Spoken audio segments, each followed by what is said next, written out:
Presenting the classics of Sam P. Chaladurai. Sam P. Chaladurai அவர்களின் போதனை களஞ்சியத்திலிருந்து.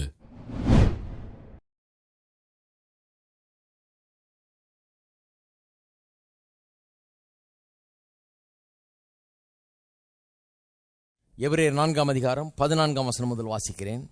வானங்களின் வழியாய் பரலோகத்திற்கு போன தேவகுமாரனாகிய இயேசு என்னும் மகா பிரதான ஆசாரியர் நமக்கு இருக்கிறபடினால் நாம் பண்ணின அறிக்கையை உறுதியாய் பற்றி கொண்டிருக்க கடவோம்.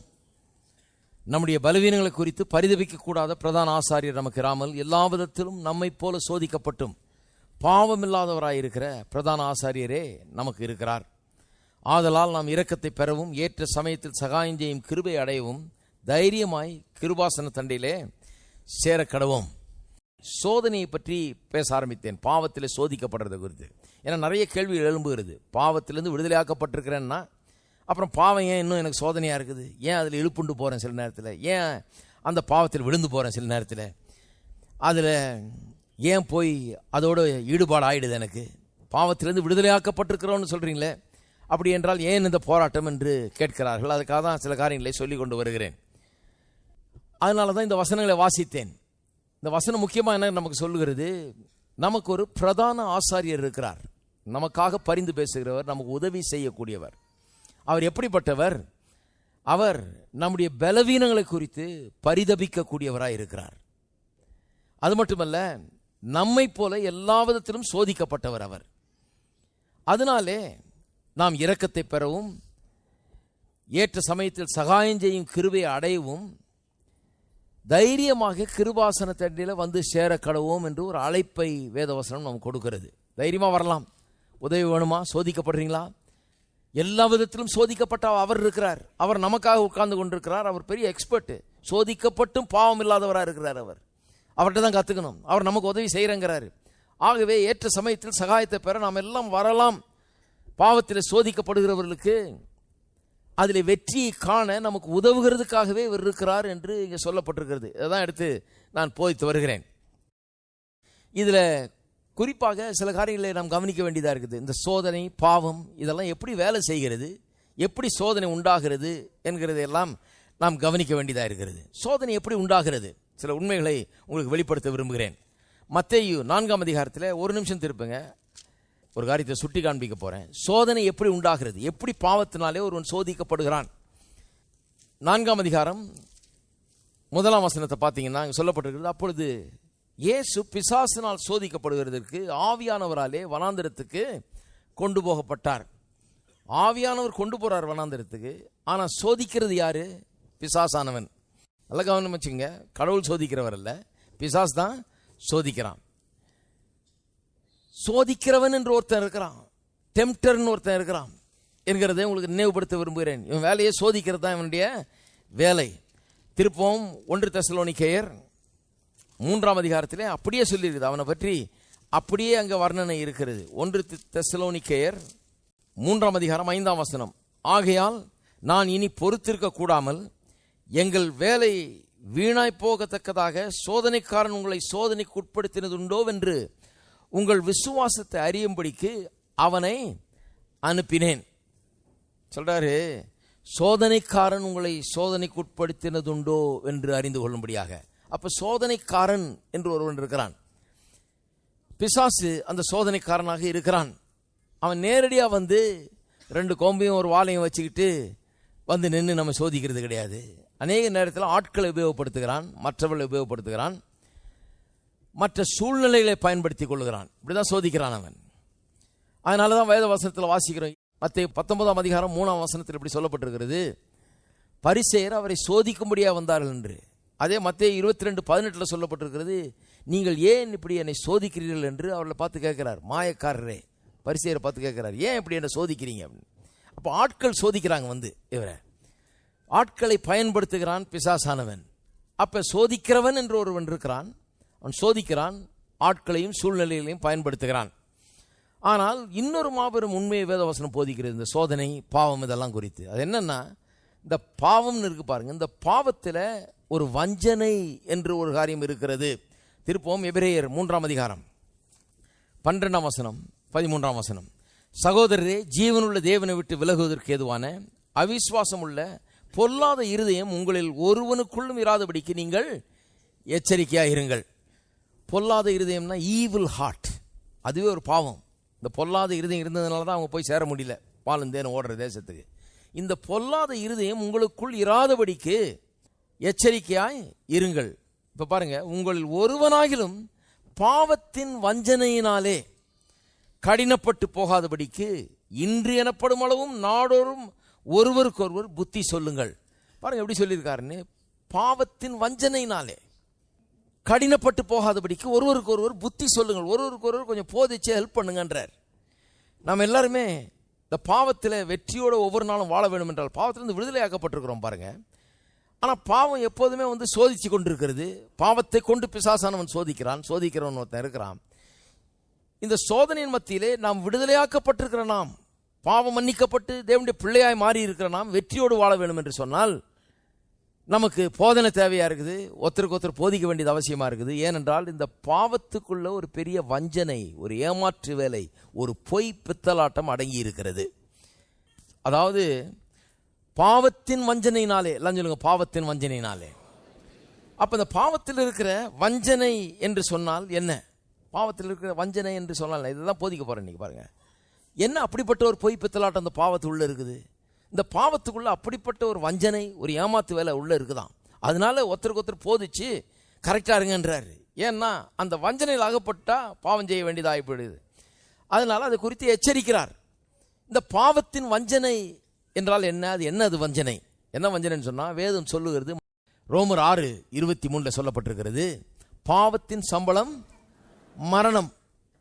பாவத்தின் சம்பளம் மரணம். ஆதாம் ஏவாளுக்கு தேவன் சொன்னார், எல்லா மரத்தின் கனிகளையும் நீங்கள் புசிக்கலாம், ஆனால் இந்த நன்மை தீமை அறியத்தக்க விருட்சத்தின் கனியை மட்டும் புசிக்க வேண்டாம், புசிக்கிற நாளிலே சாகவே சாவாய். பாவம் செஞ்சா மரணம் உண்டாகும்னு சொன்னார்.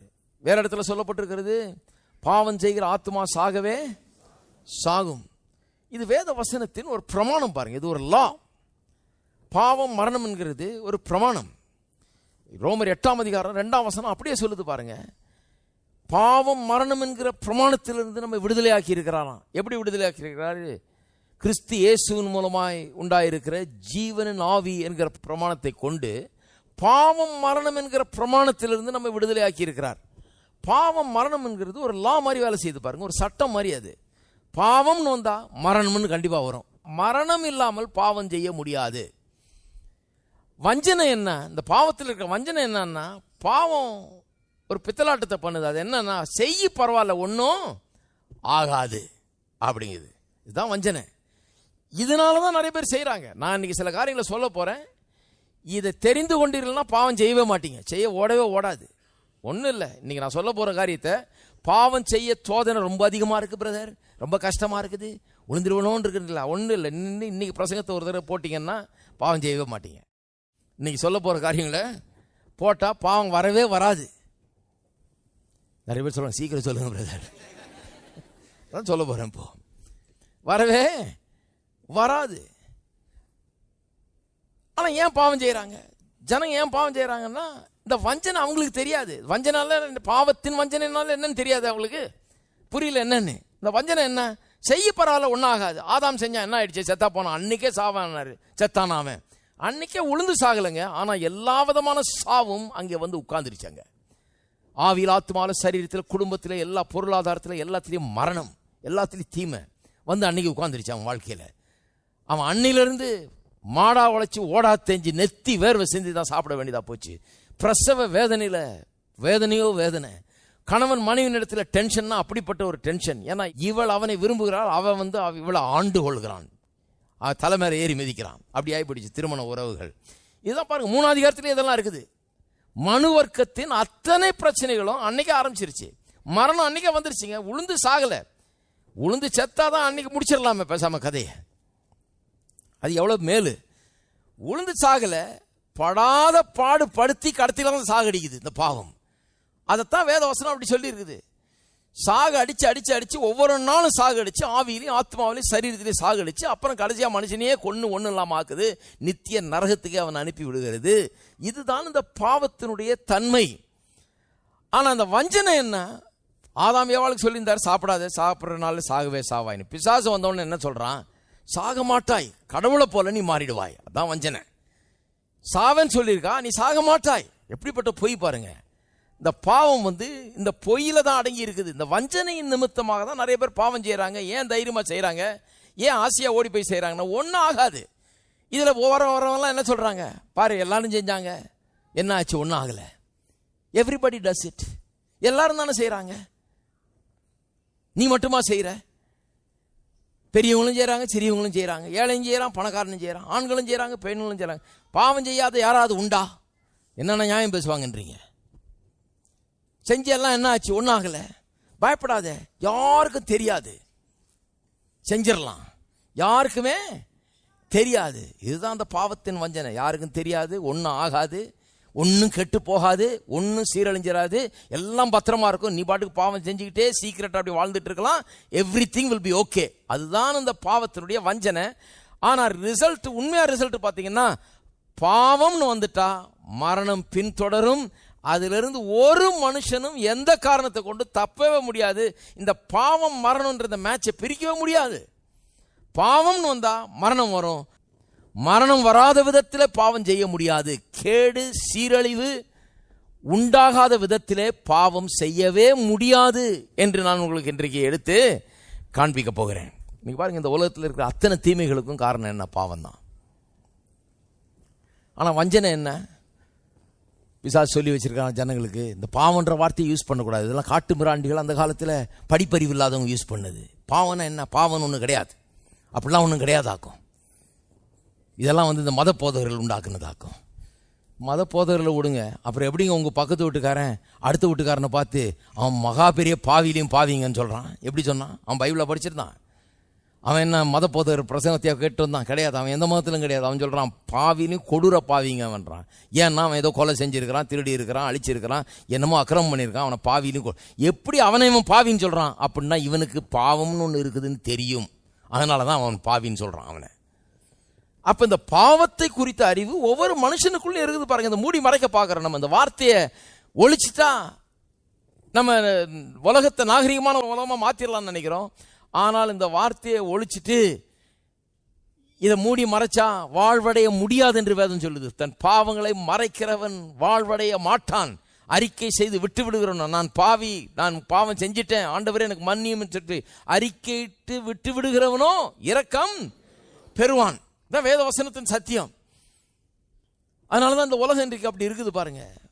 பாவத்தை மூடி மறைக்கிற உலகமா இருக்குது. அதனால வாழ்வடைய முடியாமல் இருக்கிறது. இன்னைக்கு இருக்கிற அத்தனை கேடுகளுக்கும் காரணம் பாவம் தான். சிறு குழந்தைகள் சாகிறது ஏன்? அது ஒரு பாவம் செய்யல, பச்சிளம் குழந்தை சாகுது. ஏன்னா ஒரு மனுஷனால் பாவம் உலகத்தில் பிரவேசித்தது, அந்த பாவத்தின் மூலம் மரணம் பிரவேசித்து விட்டது. அந்த ஒரு மனுஷன் செஞ்ச பாவத்துக்கு பாருங்க எத்தனை தலைமுறை, எத்தனை ஆயிரம் ஆண்டுகளாக எத்தனை தலைமுறைகள் இதிலேயே உழண்டு உழண்டு உழண்டு தரித்திரத்திலையும் சாவிலையும் நோயிலையும் எல்லா கேடுகளையும் உழண்டு கொண்டிருக்கிறோம் என்று பாருங்கள். ஒரு மனுஷனுடைய பாவம் எவ்வளவு பெரிய விளைவை ஏற்படுத்தி இருக்கிறது என்பதை பாருங்க. ஆனா இந்த பாவத்தினுடைய பித்தலாட்டம் என்ன? மகா பெரிய பொய் என்ன? செய்யி ஒன்றும் ஆகாதுன்னு ஆப்போசிட் ரிசல்ட். ஆனா செஞ்சா இவ்வளவு கேடு வந்திருக்குது. செஞ்சதுனால தான் உலகமே சீரழிஞ்சுது, செஞ்சதுனால தான் எல்லாமே கெட்டுச்சு, செஞ்சதுனால தான் இன்னைக்கு தரித்திரம், செஞ்சதுனால தான் இன்னைக்கு நோய் சாவு எல்லாம் இருக்குது, செஞ்சதுனால தான். ஆனா பாவம் என்ன சொல்லுது? செய்யி ஒன்னாகாது, யாருக்கும் தெரியாது. ஆனா நம்ம கண்ணு முன்னால இருக்குது. செஞ்சதுனால உலகம் என்ன ஆச்சுன்றது அப்படியே நம்ம கண்ணுக்கு முன்னால இருக்குது. அதை காட்டில் இன்னும் அதிகமாக இயேசு இந்த உலகத்துக்கு வந்தால் சிலுவையில மரித்தார், தொங்கினார், பாடுபட்டார். இதெல்லாம் எதுக்காக? பாவத்தின் நிமித்தமாக. நம்முடைய பாவங்கள் தான் அவரை பாடுபட்டு. பாவம்னு ஒன்று இல்லைன்னா அவர் மறிச்சிருக்கவே வேண்டியதில்லை, அவர் பாடுபட்டிருக்கவே வேண்டியதில்லை, ரத்தம் சிந்தவே வேண்டியது கிடையாது. அப்போ பாவம் எந்த விளைவையும் ஏற்படுத்தாது, பயப்படாத செய்யலாம் அப்படின்னு சொல்றத காட்டிலும் ஒரு பெரிய வஞ்சனை, ஒரு பொய், ஒரு ஏமாத்து பித்தலாட்ட வேலை இந்த உலகத்தில் கிடையவே கிடையாதுன்னு நான் உங்களுக்கு சொல்லுகிறேன். இருக்கிறீங்களா? அதை நிரூபித்து காட்டவும் நான் தயாராக இருக்கிறேன். பாவத்தை குறித்து வேதவசனம் 3 காரியங்களை போதிக்குது. ஒன்று, sin is real. பாவம் என்கிறது உண்மையானது, அது நிஜம்.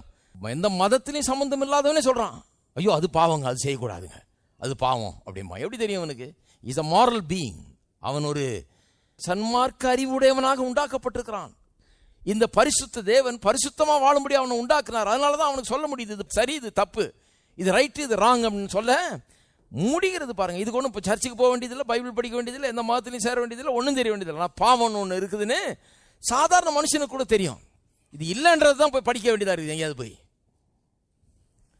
அதுக்கு தான் கண்ட கண்ட புக்கை வாசித்துட்டு அப்புறம் கடைசியில் இப்படி ஒரு கன்க்ளூஷனுக்கு வர வேண்டியதாக இருக்குது. இருக்குதுன்றது ஒவ்வொரு மனுஷனுடைய உள்ளத்திலேயும் வைக்கப்பட்டிருக்கிற அந்த மீட்டரே சொல்லுது.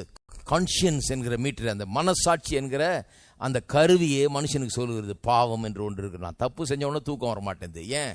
பாவம்ன்றது எனக்கே தெரியுது. அடுத்தவன் தப்பு செய்யும்போது எனக்கு அது தெரியுது, அவன் தப்பு, அவன் செய்தது தப்பு என்று தெரிகிறது. அப்போ சின் இஸ் ரியல். ரெண்டாவது, sin is a liar, sin is a deceiver, there is a deception in sin. பாவத்திலே ஒரு வஞ்சனை இருக்கிறது. இந்த வஞ்சனை என்ன? அந்த வஞ்சனை என்னன்னா செய்ய ஒன்றாகாது அப்படிங்கிற ஒரு வஞ்சனை. ஆனால் உண்மை என்ன? பாவம் செஞ்ச உடனே குடும்பம் கெட்டு போகுது, திருமண வாழ்க்கை கெட்டு போகுது, சுகம் கெட்டு போகுது, வேலை கெட்டு போகுது, பணம் கெட்டு போகுது, எல்லாம் கெட்டு போகுதுங்க. ஹலோ, இன்னைக்கு ரொம்ப பயபக்தியாக உட்காந்துருக்காங்க எல்லாரும். நல்லா பிரசங்கம் ஒரு டைரெக்ஷனில் போகுதுன்னு. பாவம்னு ஒன்று செஞ்ச உடனே எல்லாம் கெட்டு போகுது. சந்தோஷம் கெட்டு போகுது, தூக்கம் கெட்டு போகுது, எல்லாம் கெட்டு போகுது. பாருங்கள், ஃப்ரம் A to Z எல்லாம் ஒழிஞ்சுது. இப்படிப்பட்ட ஒரு வஞ்சனை பாவத்தில் இருக்குதுன்னு தெரிஞ்சுக்கணும். ஏன்னா பாவம் தூண்டுது செய்யுன்னு. அந்த நேரத்தில் ஞாபகம் வச்சுக்கணும், இந்த பாவத்தை போல் ஒரு பித்தலாட்டம் எங்கேயுமே கிடையாது. செஞ்சால் ஒன்றும் ஆகாதுன்னு எனக்கு சொல்லுது, ஆனால் செஞ்சால் ஆகும்ன்றதான் வேதம் போதிக்கு. செஞ்சால் கெட்டே போயிடுவேன், டாப் டு பாட்டம் ஒன்றும் இல்லாமல் போயிடுவேன்றதான் வேதம் போதிக்கிறது. நான் இந்த வஞ்சனையில் சிக்க மாட்டேன், செய்யலாம், செஞ்சால் ஒன்றும் ஆகாதுன்ற இந்த பொய்யை நான் நம்ப மாட்டேன் என்கிற ஒரு முடிவை ஒரு விசுவாசி எடுப்பான் என்றால் பாவம் செய்யவே முடியாது.